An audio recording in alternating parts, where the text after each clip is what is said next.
All right, let's get into it. This isn't just about how to get a trucking job. This is about how to build a real career, a real business. We're going to open up the playbook that separates the drivers who are just scraping by from the ones who are actually building something.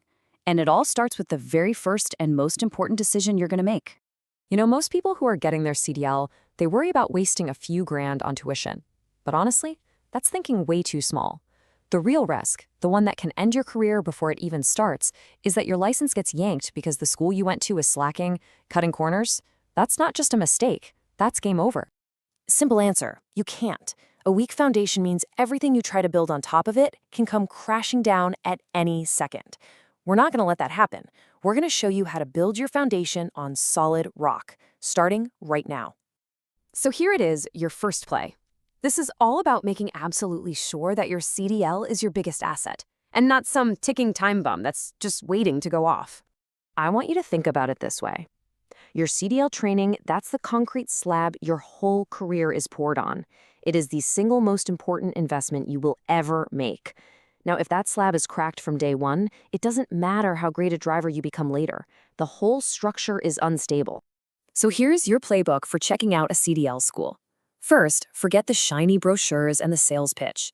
Look for patterns in the reviews online. If 10 different people say the trucks are always broken down, believe them. Go visit the school, and not just once. Go 2-3 times on different days. And the most important thing, talk to the students who are there right now. They've got no reason to lie to you. They'll tell you the real story. And you need to ask every single school this one question, point blank. Are you teaching me to pass the test, or are you teaching me how to actually drive a truck? The answer to that question tells you everything you need to know. See, a school that just trains to the test is just setting you up to fail. Yeah, you might get a piece of plastic that says you're a driver, but it won't prepare you for what's really out there on the road. And this is exactly why chasing the cheapest school is a trap. I mean, sure, that $2,000 school looks like a bargain, but the real cost comes down the road when you can't back into a tight dock. Or even worse, you get that letter in the mail saying your license is no good. Don't let a low price today cost you your entire career tomorrow. Okay, so you've got your foundation poured and it's solid. Now you got to understand the playing field because believe me, the rules of this game are changing as we speak. See, for years, the industry was just flooded with drivers coming out of these sketchy schools and fly-by-night programs. And what that did was drive down wages and made it really tough for good, honest drivers to get ahead. Well, that's over. The feds are cracking down hard, and you know what? That is fantastic news for you. It really just comes down to basic supply and demand. When the supply of all those questionable drivers gets squeezed out of the market, well, the demand for legitimate, reliable, professional drivers, it goes through the roof. Companies will always need freight moved, and suddenly a driver who does things the right way becomes a much, much more valuable asset. So, how do you win in this new environment? It's simple. Your reputation becomes your currency. A clean motor vehicle record, a professional attitude, and a name for being someone people can count on, that's what gets you the best lanes, the best pay, and the best opportunities, period. All right, let's talk about the mindset. This is what really separates the pros from the amateurs. This goes way beyond schools and regulations. This is about how you think about your career. We're all taught to play it safe. But in this business, playing it safe is actually a trap. Just getting by, it means one blown tire can wreck your entire month. You have no room to breathe, no space to maneuver when things go wrong. I want you to really think about that. When you're just getting by, you're not agile, you're not flexible, you're anchored to one spot. And when the storm comes, and trust me, it always comes, that anchor just holds you right there in the middle of it, making sure you take the full force of every single problem. Look, you can work harder than anyone else out there on the road. You can put in all the hours, all the sweat, all the effort. But the system, it's just not designed to reward how hard you work. It's designed to reward something else entirely. It rewards capacity. And what's capacity? It's your ability to handle more, your ability to take a financial hit and keep on moving, to have options when stuff goes sideways.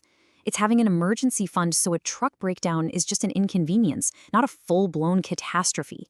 It's about building the muscle to handle more weight, not just trying to work harder. So this all comes down to a really fundamental choice, a choice you've got to make from day one. It doesn't matter if you're a company driver or you're running your own rig. It's really this simple. Are you here to build a career, or are you just renting a job? Think about it like the difference between owning a house and renting an apartment. Yeah, they both give you a place to sleep, but the long-term outcomes are worlds apart. So here's how that breaks down. The renter, the employee, they have less risk, right? When something breaks, you just call somebody else to fix it. But your reward is just a paycheck. The owner, they take on all the risk. That broken water heater is your problem to solve. But the reward for that risk is equity, it's control, it's building real, actual value. So what's the first step? What do you do right now, today, to start shifting from that renter mindset to an owner mindset? Look, you don't have to go out and buy a fleet of trucks tomorrow. You need to start building capacity right where you are. And that starts with an emergency fund. 4 to 6 months of expenses, that is your first buffer, and it is absolutely non-negotiable. Then you build your skills. You learn about money. You protect that driving record. You give yourself options. And that is the real prize here. It's not about having a fancy truck or a big house. It's about having breathing room. It's having the power to say no to a bad load or to walk away from a bad company. It's about making your next move because you want to, not because you have to. So I'm going to leave you with this question. Where are you playing it safe? Where are you acting like a renter in a way that's actually costing you more in the long run? Really think about that. Because in this business, playing small doesn't keep you safe. It just keeps you from winning the real game.